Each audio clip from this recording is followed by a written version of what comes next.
Bismillahirrahmanirrahim. Kita lanjutkan dengan hadis yang ditolak, hadis mardud. Ditolak karena gugur sanadnya atau ditolak karena cacat perawinya. Ditolak karena cacat perawinya ini ada 6 hadis. Yang pertama ada hadis maudhu', yang kedua ada hadis matruk, yang ketiga ada hadis munkar, yang keempat ada hadis mu'allal, yang kelima ada hadis mukhalafatul thiqat, dan yang keenam ada hadis syadz. Yang pertama, hadis maudhu'. Hadis maudhu' macam-macam hadis dhaif yang disebabkan karena kecacatan perawi. Yang pertama itu adalah hadis maudhu'. Apabila sebab kecacatan pada perawi itu disebabkan oleh kedustaan atas Rasulullah SAW, maka hadisnya dinamakan hadis maudhu'. Pengertiannya, maudhu' secara bahasa artinya sesuatu yang diletakkan. Sedangkan menurut istilah adalah sesuatu yang diciptakan dan dibuat-buat lalu dinisbatkan kepada Rasulullah SAW secara dusta. Hadis ini adalah tingkatan hadis yang paling buruk dan jelek di antara hadis-hadis dhaif lainnya. Sebagian ulama membagi hadis menjadi 4 bagian, yaitu sahih, hasan, dhaif, maudhu'. Maka maudhu' menjadi satu bagian tersendiri.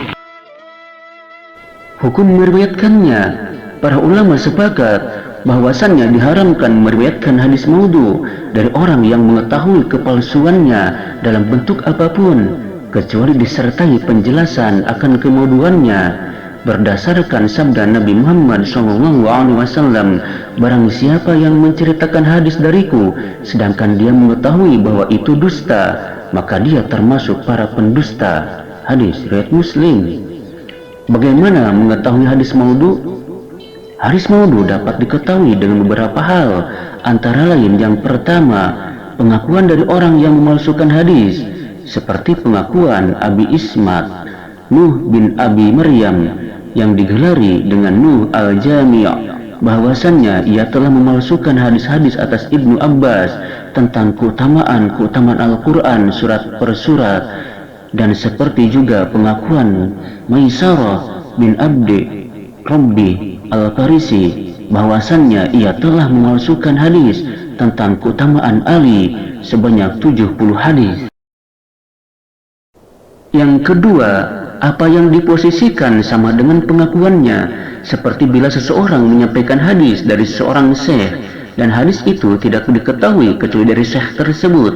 Ketika si perawi itu ditanya tentang kelahirannya lalu menyebutkan tanggal tertentu, setelah diteliti dari perbandingan tanggal-tanggal kelahiran perawi dengan tanggal kematian sang syekh yang diriwayatkan darinya, ternyata perawi dilahirkan sesudah kematian syekh atau pada saat syekh itu meninggal, dia masih kecil dan tidak mendapatkan periwayatan.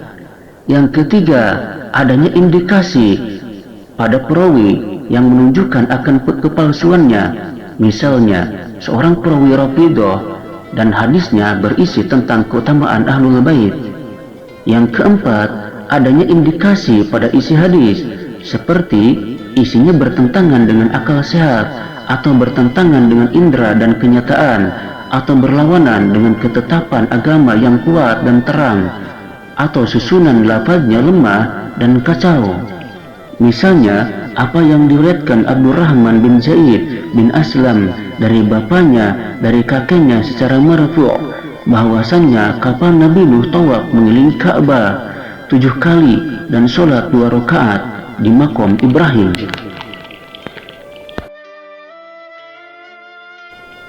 Motivasi-motivasi yang mendorong melakukan pemalsuan. Pertama, cerita-cerita dan nasihat. Para tukang cerita ingin menarik perhatian orang awam untuk mengajak mereka kepada kebaikan dan menghindari kemungkaran. Untuk masuk itu, mereka memalsukan hadis yang dinisbatkan kepada Nabi Muhammad Rasulullah SAW dengan tujuan mencari penghidupan dan mendekatkan orang-orang awam dengan riwayat yang aneh. Misalnya, barang siapa yang mengucapkan kalimat la ilaha illallah, maka Allah menciptakan dari setiap kata itu seekor burung yang paruhnya dari emas dan bulunya dari marjan. Di antara mereka adalah Maisarah bin Abd Rabbi. Ketika ditanya, "Dari mana Anda dapatkan hadis-hadis ini?" Dia menjawab, "Aku memalsukannya untuk menggembirakan orang." Kedua, membela suatu mazhab, khususnya mazhab kelompok politik pasca terjadinya fitnah. Dan yang paling banyak melakukan kebohongan adalah kelompok Syiah Rafidhah. Imam Malik ketika ditanya tentang mereka, beliau mengucapkan, "Jangan mengajak bicara mereka dan jangan meriwayatkan dari mereka, karena mereka para pendusta." Contoh hadis buatan mereka adalah, "Aku Muhammad adalah timbangan ilmu dan Ali sebagai piringan timbangannya, Hasan dan Husain sebagai benang-benangnya, Fatimah pengaitnya, dan para imam sebagai tiang penimbang amalan orang-orang yang mencintai kami dan orang-orang yang membenci kami." Dan kelompok yang paling jauh dari tindakan pemalsuan adalah Khawarij, karena mereka mengkafirkan orang yang melakukan dosa besar, sedangkan dusta termasuk dosa besar, apalagi dusta terhadap Rasulullah Shallallahu Alaihi Wasallam. Ketiga, zindik. Para pemimpin dan penguasa negeri yang ditaklukkan telah tunduk pada kekuasaan Islam, akan tetapi mereka masih memendam rasa kedengkian di dalam hati. Namun mereka tidak mampu secara terang-terangan memusuhinya. Akhirnya, mereka memalsukan hadis yang berisi kelemahan dan ejekan yang tujuannya merusak agama. Contohnya seperti, Allah telah menciptakan malaikat dari kedua bulu siku dan dadanya, dan melihat wajah yang cantik adalah ibadah. Dan di antara orang-orang zindik tersebut adalah Abdul Karim bin Abi al-Auja yang dibunuh oleh Muhammad bin Sulaiman al-Abbasi, gubernur Basrah. Ketika akan dibunuh, Abdul Karim berkata, "Aku telah memalsukan atas kalian 4.000 hadis. Aku haramkan yang halal dan aku halalkan yang haram." Dan Bayan bin Sam'an al-Hindi yang dibunuh oleh Khalid bin Abdullah al-Qusari.